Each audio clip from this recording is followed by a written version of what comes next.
About superfoods for ultimate wellness with physician, scientist, and best-selling author of Eat to Beat Disease, the new science of how your body can heal itself, Dr. William Li. Welcome back. Hello. Well, look, it's 2024, and there's new research showing how we can use food as medicine to help us live longer and live better. And what I'm talking about is a study of 467,000 people. Oh, wow. From something called the UK Biobank. It's in the United Kingdom, where they found that it is actually possible to add 10 years to your life if you change from an unhealthy diet to a healthy diet at age 40, especially women. No kidding. 10 years. Makes sense. Okay? I love berries. And the foods that actually make the greatest difference are nuts, whole grains, and fruits and vegetables like berries. I feel very good about this segment today.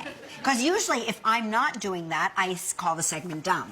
So today, I feel very good about this segment. And speaking of berries, strawberries, which you guys obviously love, actually we know contains polyphenols, they're anti-inflammatory, but did you know that strawberries are now known for brain health? A study from the University of Cincinnati looked at 30 people, middle age, with mild cognitive deficits, right? Memory problems. Same. And they found found that eating just 1 cup of ripe strawberries a day for 6 weeks will improve memory and lower depression symptoms by 50%. Oh my gosh, that's incredible. You can slice up the strawberries in the salad. You can actually put a little bit of balsamic vinegar to really light it up. Okay, beautiful strawberry salad. Perfect. Beautiful. Okay. Wasabi. All right. Tell me about that. Still talking about brain health. Wasabi is that little green ball that you find in a Japanese It wakes you up. Sushi bar, right? It wakes you up. That's usually horseradish, but real wasabi is the root of a plant that's related to cabbage, horseradish, and mustard greens.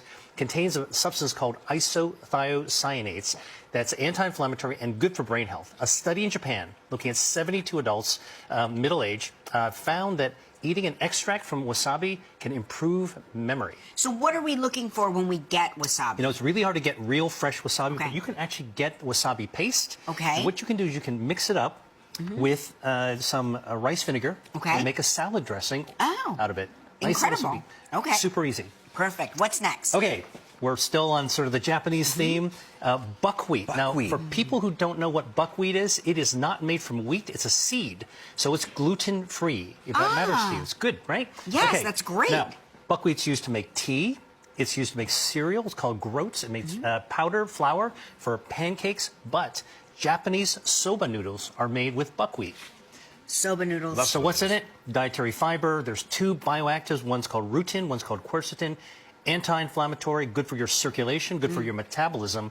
Easiest way to get the benefits from buckwheat is just to enjoy a bowl of soba noodles. Yes. And noodles make you so happy. Fulfilling. Yes. Right? Very fulfilling. Warming. Okay, you know what? This is my favorite segment. Okay. All right. Tell us about cacao powder. We were just offered ceremonial cacao at a party, but we thought maybe that meant drugs. So tell us, what is ceremonial cacao? Look, by this time, most people know that chocolate, dark chocolate, cacao, is actually good for you, right? It's got flavanols. So new studies show that the flavanols repair our blood vessels and call out stem cells from our bone marrow to help us repair ourselves from the inside out. It's heart healthy, good for the circulation. Turns out a study of 21,000 people showed that having about 5 tablespoons of cacao powder or about 3 to 4 blocks or squares of dark chocolate, 72% or higher, can lower the risk of death from cardiovascular disease by 27%. That is great news. How do you use it? You know what? There's a lot of, you make hot chocolate out of it, but here, put some on oatmeal. You want to make a heart-healthy breakfast? Just sprinkle it right on top of there. Right on top. There you go. Should I? No.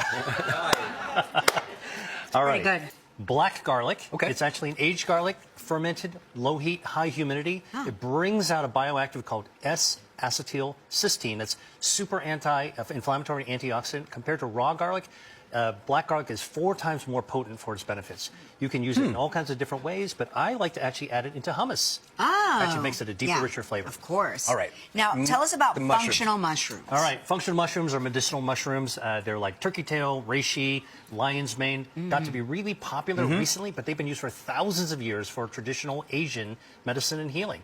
They've got all the good stuff of mushrooms like dietary fiber, but they also have super potent polysaccharides and peptides that suppress inflammation and raise your immunity. So you can get them dried or fresh. Dried, sprinkle them into soup. Fresh, you can saute them. I like to actually mix it into risotto. Functional mushroom risotto. Is there a dysfunctional mushroom that we should steer clear of? I've had a few of those.